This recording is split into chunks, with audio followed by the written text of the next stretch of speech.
Hello everyone, I'm Peace and I just want to share my experience working with Esther Speaks and how it has helped my career journey. So I found Esther Speaks when I was looking for help with my CV. I've worked in admin for years, but I wanted to transition into tech, ideally a remote or international role. At first, I wasn't sure if it will make a difference, especially from this side of the world.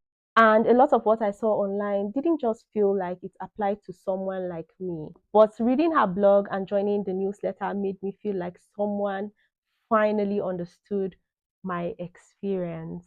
So I booked the LinkedIn and CV service and it helped tell my story clearly. And within a few weeks, I started getting responses, including for roles based in the UK. Honestly, I didn't expect the CV service to shift so much, but it really gave me clarity and helped me move forward.